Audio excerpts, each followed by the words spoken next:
Bagaimana permulaan turunnya wahyu kepada Rasulullah Sallallahu Alaihi Wasallam? Dari Aisyah Ummul Mukminin, bahwa Al-Harits bin Hisham pernah bertanya kepada Rasulullah, tanyanya, "Wahai Rasulullah, bagaimana wahyu turun kepada engkau?"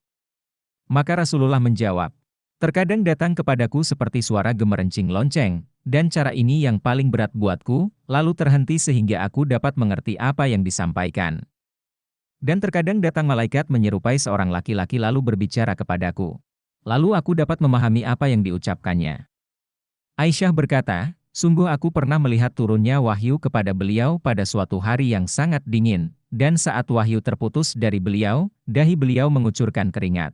Hadis sahih riwayat Bukhari, Muslim, dan Tirmidzi.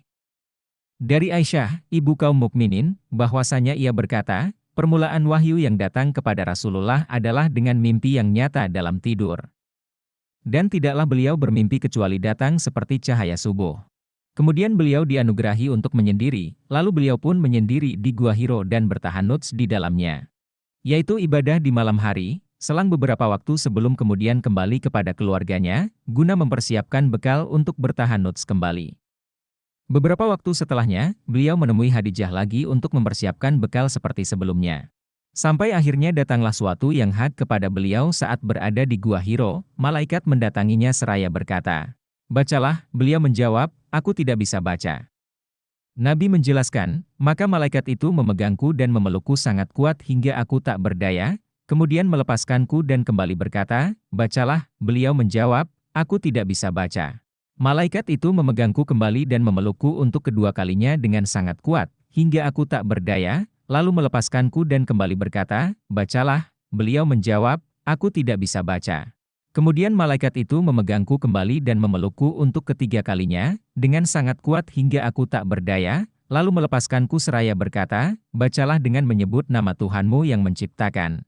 Dia telah menciptakan manusia dari segumpal darah. Bacalah, dan Tuhanmulah yang maha pemurah." Kemudian Nabi pulang menemui Khadijah binti Khuwailid dalam keadaan gelisah dan sangat ketakutan. Beliau bersabda, selimuti aku." Beliau pun diselimuti hingga hilang ketakutannya. Lalu beliau menceritakan peristiwa itu kepada Khadijah, "Aku sangat mengkhawatirkan diriku."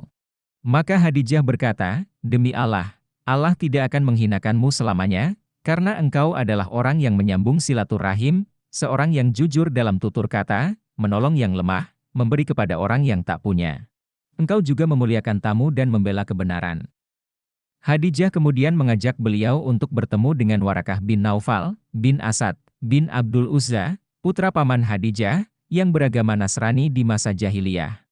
Ia juga menulis buku dalam bahasa Ibrani, juga menulis kitab Injil dalam bahasa Ibrani dengan izin Allah. Saat itu Warakah sudah tua dan matanya buta. Khadijah berkata, "Wahai putra pamanku, dengarkanlah apa yang akan disampaikan oleh ponakanmu ini." Warakah berkata, "Wahai ponakanku, apa yang tengah engkau alami?" Maka Rasulullah menuturkan peristiwa yang dialaminya.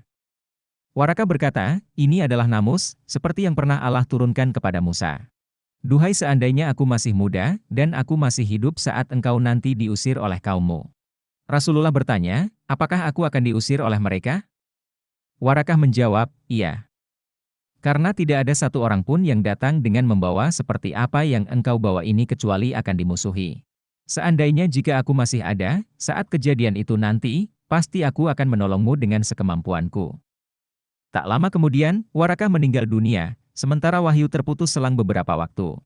Ibnu Syihab berkata, telah mengabarkan kepadaku Abu Salamah bin Abdurrahman bahwa Jabir bin Abdillah al-Ansyari bertutur mengenai masa kesenggangan turunnya wahyu. Sebagaimana yang Rasulullah ceritakan, ketika aku sedang berjalan, aku mendengar suara dari langit, lalu aku memandang ke arahnya dan ternyata ada malaikat yang pernah datang kepadaku di Gua Hiro, ia sedang duduk di atas kursi antara langit dan bumi.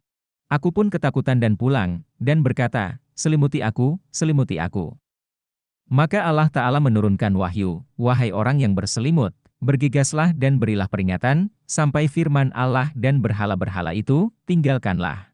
Sejak saat itu wahyu terus-menerus turun berkesinambungan. Hadis sahih riwayat Bukhari nomor 3. Telah menceritakan kepada kami Sa'idi bin Jubair dari Ibnu Abbas tentang firman Allah Ta'ala, "Janganlah engkau gerakan lidahmu untuk membaca Al-Quran karena hendak cepat-cepat ingin menguasainya. Ibnu Abbas berkata, dahulu Rasulullah bila mana menghadapi wahyu Al-Quran yang turun kepadanya, beliau sangat kewalahan dan kesulitan. Di antaranya, beliau kerap kali menggerak-gerakkan kedua bibirnya. Ibnu Abbas melanjutkan, aku akan menggerakkan kedua bibirku untuk membacakannya kepada kalian, sebagaimana Rasulullah melakukannya. Sa'idi berkata, dan aku akan menggerakkan kedua bibirku untuk membacakannya, sebagaimana aku melihat Ibnu Abbas melakukannya. Maka di saat Nabi menggerakkan kedua bibirnya, turunlah firman Allah Ta'ala, janganlah engkau gerakkan lidahmu untuk membaca Al-Quran karena hendak cepat-cepat menguasainya. Sesungguhnya atas tanggungan kamilah mengumpulkannya di dadamu dan membuatmu pandai membacanya. Maksudnya, Allah mengumpulkannya di dalam dadamu untuk dihafalkan dan kemudian engkau dapat membacanya. Apabila kami telah selesai membacakannya, maka ikutilah bacaan tersebut. Maksudnya, dengarkan dan diamlah. Kemudian Allah Ta'ala berfirman, kemudian, sesungguhnya atas tanggungan kamilah penjelasannya. Maksudnya, dan kewajiban kamilah untuk menjelaskan, sehingga engkau dapat membacanya tanpa kesalahan. Maka Rasulullah sejak saat itu, bila Jibril alaihissalam datang kepadanya, beliau mendengarkannya. Dan ketika Jibril alaihissalam telah pergi, maka beliau dapat membacanya sebagaimana Jibril alaihissalam membacanya. Hadis sahih riwayat Bukhari, Muslim, dan Nasai. Telah mengabarkan kepada kami Ubaidullah bin Abdillah dari Ibnu Abbas. Ia berkata, bahwasanya Rasulullah adalah orang yang paling dermawan, terutama pada bulan Ramadan, ketika malaikat Jibril alaihissalam menemuinya. Sesungguhnya Jibril alaihissalam kerap kali menemui beliau, pada setiap malam di bulan Ramadan, di mana Jibril alaihissalam mengkaji Al-Quran bersamanya. Sungguh Rasulullah jauh lebih bermurah hati daripada angin yang berembus. Hadis sahih riwayat Bukhari nomor 5 dan nomor 6 pada Fathul Bari. Jazakumullah khairan.